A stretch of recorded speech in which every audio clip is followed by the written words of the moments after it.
BRS party Bhagavatam ఇది. మీరు బీసీల గురించి మాట్లాడుతూ ఉంటే మిమ్మల్ని ఎవరు నమ్మాలి? అసలు బీసీలను ఆగం చేసిందే మీరు కదా, బీసీలను ఆగం చేసినటువంటి వ్యక్తులే మీరు. ఎస్, ఇవాళ తెలంగాణ రాష్ట్ర ప్రభుత్వం చేసినటువంటి లెక్క అది పక్కాగా తప్పుడు లెక్క, నో డౌట్. దాని ఎట్టి పరిస్థితుల్లో బీసీలను అంగీకరించే పరిస్థితులు లేము కూడా. కానీ మేము ఇప్పుడు దాంట్లోంచి తీసుకునేటువంటి ఒక అంశం ఉంది. ఇప్పుడు మీరు 18% తెచ్చిన రిజర్వేషన్ ఉంది కదా, 42% రిజర్వేషన్ లోకల్ బాడీస్లో చెప్పి ప్రభుత్వం లెక్కలు మారొచ్చు కానీ ఈ రిజర్వేషన్ లెక్క మాత్రం మారలే. ఇది అట్లే ఉంది, 42% రిజర్వేషన్ బీసీలకు ఇస్తామనేటువంటిది లెక్క. సరే, రేపో మాపో అసెంబ్లీలో బిల్లు పెడతారు. పెట్టిన తర్వాత నిజంగా బీసీలకు ఈ 42% రిజర్వేషన్ వస్తుందా? వచ్చే అవకాశం ఉందా? లేదు. ఎందుకు లేదు అని అంటే, ఈ 42% రిజర్వేషన్ బీసీలకు ఇక్కడ కేటాయించాలంటే రాజ్యాంగ సవరణ జరగాలి. రాజ్యాంగ సవరణ జరగాలంటే పార్లమెంట్లో బిల్లు పెట్టాలి. రాజ్యాంగ సవరణ జరగాలంటే ఇప్పుడు తెలంగాణ అసెంబ్లీ ఈ అసెంబ్లీ బిల్ పాస్ చేసి దీన్ని పార్లమెంటుకు పంపాలా. పార్లమెంటుకు పంపితే పార్లమెంటు ఉభయ సభలు, రాజ్యసభ లోక్సభ రెండు కలిసి దీన్ని ఆమోదించి రాష్ట్రపతికి పంపితే రాష్ట్రపతి ఆమోద ముద్ర వేస్తే అప్పుడు తెలంగాణ రాష్ట్రంలో లోకల్ బాడీస్లో కానీ ఉద్యోగాల్లో కానీ 42% రిజర్వేషన్ బీసీలకు దక్కుతుంది. ఇది అవుతుందా? ఇది కాదు. దీనికి ఇంకొక హార్డీల్ ఏముంది? ఇందిరా సాహ్ని వర్సెస్ ఏంది యూనియన్ ఆఫ్ ఇండియా కదా, ఇండియన్ గవర్నమెంట్. సుప్రీంకోర్టులో ఒక కేసు ఉంది. సుప్రీంకోర్టులో ఒకటి ఉంది, ఏంది? Indira Sawhney versus Union of India. Indian government. ఈ కేసులో సుప్రీంకోర్టు తీర్పు ఏం చెప్పిందంటే, నువ్వు రిజర్వేషన్లు ఎంతమంది ఉంటే అంతమంది ఇవ్వడానికి వీల్లేదు, కేవలం 50% మాత్రమే రిజర్వేషన్లు ఉండాలి, మిగతా 50 జనరల్ ఉండాలని, మెరిట్ కోసం ఉండాలని సుప్రీంకోర్టు ఇక్కడ చెప్పింది క్లియర్గా. సో సుప్రీంకోర్టు ఇప్పుడు ఈ తెలంగాణ రాష్ట్రంలో 42% రిజర్వేషన్ ఇస్తున్నామని రాష్ట్ర ప్రభుత్వం చెప్పినా కుదరదు. ఈ రాష్ట్ర ప్రభుత్వం ఏమైనా తయారు చేసిన, ఎందుకంటే ఇక్కడ కోర్టు కేసు ఉంది. ఈ 50% దాటదు. ఈ 50% క్యాపు పెట్టమని సుప్రీంకోర్టు రాజ్యాంగంలో ఏం లేదు. మళ్ళా సుప్రీంకోర్టులో ఉన్నటువంటి అగ్రవర్ణ జడ్జీలు ఇది తీసుకొని వచ్చారు. ఇది తీసుకొని వచ్చి పెట్టారు.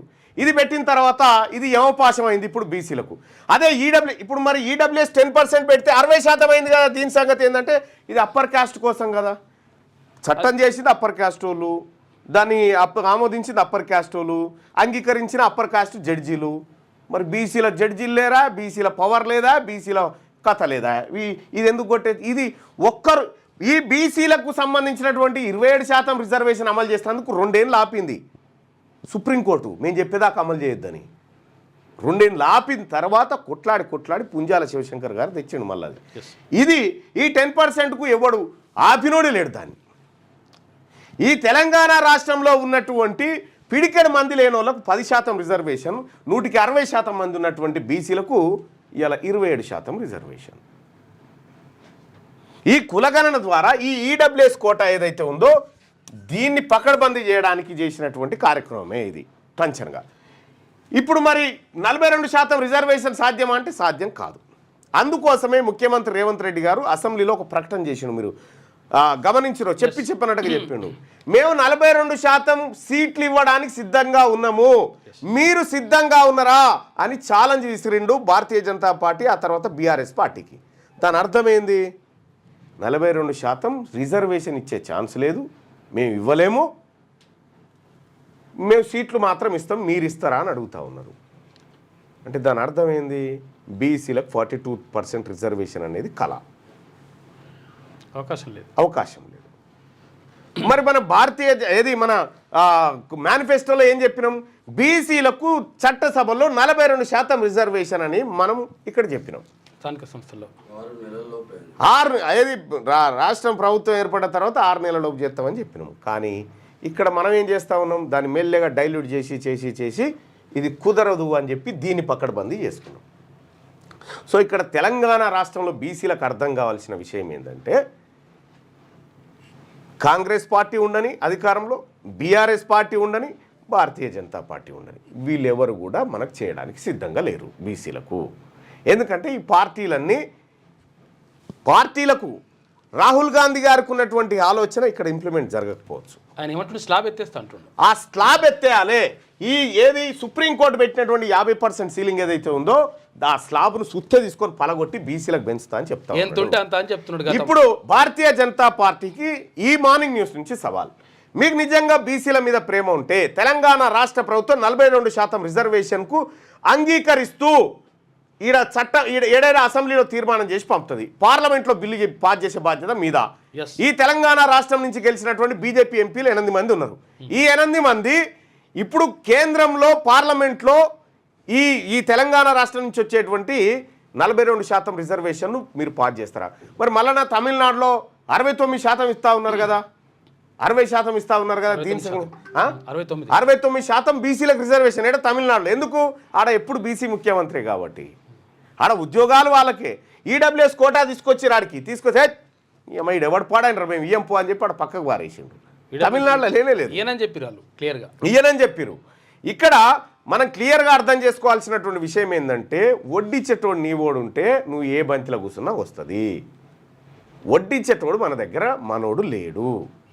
కాబట్టి మనం బీసీలంతా అర్థం చేసుకోవాల్సినటువంటి విషయం ఏంటంటే, వీళ్ళు పోయి ఇప్పుడు కేటీ రామారావు, హరీష్ రావు మాట్లాడి వీళ్ళు వచ్చినా మళ్ళీ ఇదే కథ. కాబట్టి బీసీలారా మనం తస్మాత్ జాగ్రత్తగా ఉండాలి. ఈ 42% రిజర్వేషన్ కాంగ్రెస్ పార్టీ బీసీలకు ఇస్తాన్న హామీ ఇచ్చింది. క్యాస్ట్ సెన్సస్ను పకడ్బందీగా చేస్తానని చెప్పినటువంటి నేపథ్యంలోనే తీన్మార్మలనగా నేను కాంగ్రెస్ పార్టీలో జాయిన్ అయినా. ఈ రెండే డైల్యూట్ అయిన తర్వాత, ఈ రెండే దెబ్బతిన్న తర్వాత, మా బీసీల ప్రయోజనాలన్న దెబ్బతిన్న తర్వాత మేము ఆలోచిస్తాం, బీసీలు ఏం చేయాలనేది చేస్తారు. కానీ ఒక్క మాట అయితే సత్యం, 42% రిజర్వేషన్ ఇక్కడ రాష్ట్ర అసెంబ్లీ పాస్ చేసినా కేంద్రంలో మళ్ళీ వీలే కాబట్టి చీకట్లో కూర్చొని మళ్ళీ అడ్డుకుంటారు. అడ్డుకోకుండా భారతీయ జనతా పార్టీ 8 మంది ఎంపీలు ఈ తెలంగాణ రాష్ట్రం నుంచి వచ్చేటువంటి తీర్మానాన్ని పార్లమెంట్ గౌరవించి ఉభయ సభలు పాస్ చేసి ఈ బీసీలకు 42% రిజర్వేషన్ ఇవ్వాలి. సో 69% రిజర్వేషన్ అక్కడ ఎట్లా? జయలలిత ఉంటే జయలలిత గారు పోయి పివి నరసింహరావు దగ్గర కూర్చొని పబ్లిక్ అంతా బీసీలంతా తిరగబడి మాదిరా ఇది అని చెప్పి తొడగొడితే ముఖ్యమంత్రి గర్జున ఉరికిపోయి పివి నరసింహారావు గారి దగ్గర కూర్చొని 69% రిజర్వేషన్ అమలు చేయించి అది తీసుకుపోయి 9th షెడ్యూల్లో పెట్టారు. సరే, అది కోర్టులో కేసున్న తర్వాత. కానీ 9th షెడ్యూల్లో పెడితే 9th షెడ్యూల్లో ఉన్నటువంటి మ్యాటర్స్ను సుప్రీంకోర్టు ముట్టుకోవడానికి వీల్లేదు. నడుస్తూనే ఉంది 69% రిజర్వేషన్. అంటే బీసీ ప్రజలారా, నువ్వు చూసుకో, నీ వాడు ఉంటే ఏం జరుగుతుందో ఆలోచన చేసుకో. ఉద్యోగాలు ఇప్పుడు నీ తలలే లెక్క పెట్టా అని చెప్తా ఉన్నారు. 60 లక్షల మంది ఎటుపోయిరు పత్తలేరు ఇలా జనాభా లెక్కలలో. ఆధార్ కార్డుల కంటే జనం తక్కువ ఉన్నారు. సో ఈ రకమైనటువంటి ఒక దుర్మార్గమైనటువంటి వ్యవహారం జరుగుతూ ఉంది. కాబట్టి బీసీలారా మనమంతా అప్రమత్తంగా ఉండాల్సిన సమయం ఆసన్నమైంది. లేకపోతే ఏం జరుగుతుందంటే, ఈయన తిట్టిన నాయన, ఆయన తిట్టిన ఈయన, ఈయన తిట్టిన ఇంకో ఆయన. ఈ మన షిఫ్టింగ్ కాదు మనం కావాల్సింది. మనమంతా మొబిలైజ్ కావాలా, మనమంతా ఆలోచించాలి, మన వర్గాల దగ్గర చర్చ పెట్టాలి ఎందుకు జరుగుతూ ఉంది ఇదని. పోనీ వీళ్ళు ఎంతమంది ఉన్నారు? వీళ్ళు 0.4%. అంతే. తెలంగాణ రాష్ట్రంలో రెడ్ల జనాభా ఎంత ఉంది? 2.44%. ఈ 2.44 2.88%. 2 అంటే 3% లేని వాళ్ళు మనని ముప్పు తిప్పలు పెడతా ఉన్నారు. చూసుకోరు వీళ్ళందరూ కలిసి ఈ రిజర్వేషన్ల విషయంలో. కానీ ఈ వీళ్ళు ఇచ్చుడేంది? గిత్తత మంది ఉన్నోళ్ళు మనకు బిచ్చమేసుడేంది? Majority B క్లాస్కు.